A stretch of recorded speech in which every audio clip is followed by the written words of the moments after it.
Welcome back to Sunrise Daily, keeping our focus on the Kaduna Investment Summit. It's the third edition. The governor of Kaduna State is here with us, and let's continue on the country. Yes, Your Excellency, I really want to ask you, when the whole thing, of course, about bringing investment into the state has a lot to do with the analysis of the private sector, of the health of the state fiscally, etc. Yes. There have been some concerns raised, particularly from the Red Chamber of the National Assembly, about the debt level in the state, that it's the second highest in the country, and that the attempt to obtain a $350 million loan from the World Bank is something that will put the state in jeopardy. What is your response to the disapproval of the Senate on the loan? Well, I'm disappointed that the Senate did not approve the loan, but in some ways it was expected. We knew what we were dealing with. We are not dealing with logic or rationality. We are not dealing with people that appreciated the economic impact of getting that loan.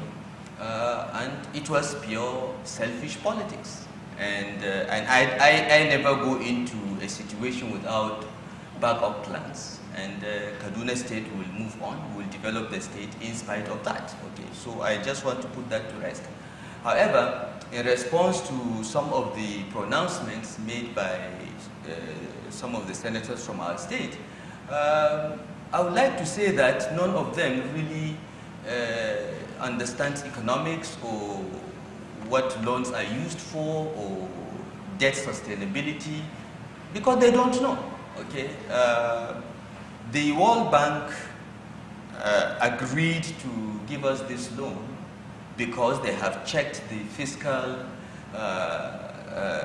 position of the state and adjudged it sound. Yes, we are the second most indebted state in the country after Lagos, but it is not the amount of debt you have, it is the capacity to repay. And no banker will lend you money unless the banker has made an economic analysis of your finances and confident that you'll pay back. And that's what the World Bank did. In fact, when we approached the bank, we are not looking for $350 million. We wanted about $100 million just to rebuild our schools. But when they looked at the other problems we had, they said, look, you can borrow as much as $350 million. You can repay it. You can use part of the money to pay down some of your domestic debt, which is more expensive. This loan that we were proposing to get has less than 1% interest per annum. 10 years moratorium, we pay nothing but service the interest for 10 years, and 40 years repayment. So it's almost free. The burden of the state, the repayment burden is like 34 million naira a month. That's what we'll be paying. So it's almost nothing. And as I said, the World Bank looked at all this before they agreed to give us the loan. And Kaduna State is one of the few states in Nigeria that has a credit rating by Fitch. We have a better credit rating, not only a better credit rating than most states of the country. We have a credit rating better than that of the federal government. We have a B+ international rating. We have an A+ domestic rating. We get rated by Fitch every year. And the last rating issued by Fitch was October 2017.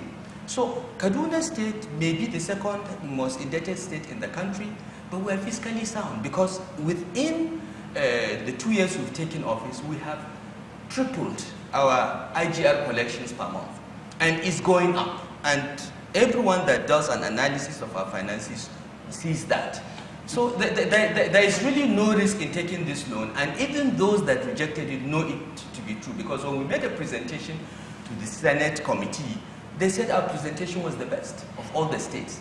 Yet, politics and perverse incentives kicked in, and they did what they did, and it's okay. Your Excellency, I know you're saying that the state is going to move forward despite the disapproval by the Senate, but I want to understand exactly what that means. Does that now mean that despite the disapproval of the Senate, you're still going to somehow find a way of obtaining that loan? Or does that mean that your government has essentially written it off and said, look, we're not going to be able to access it? No, I don't want to give any details beyond saying that, you know, we had developed multiple scenarios for financing the state development plan.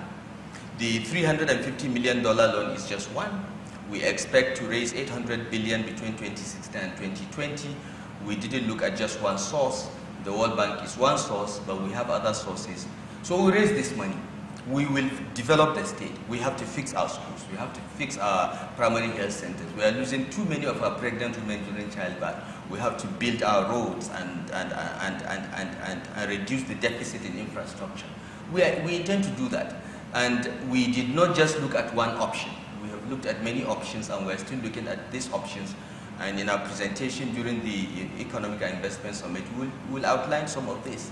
But we are moving ahead nevertheless. But if I could also follow up on that, Your Excellency, I know that the members in the House of Reps, they looked at this, they passed it. Yeah. Yesterday, they were not happy with how this has turned out. And now this is about the states. But I also understand that if it stays this way, in the life of this assembly, the 8th assembly, they may not be able to revisit it unless there's a conference committee that comes up, looks at it. So, since the state really needs this, would you be willing, if perhaps they meet you or call for a meeting or somebody somewhere comes to see how they could get the conference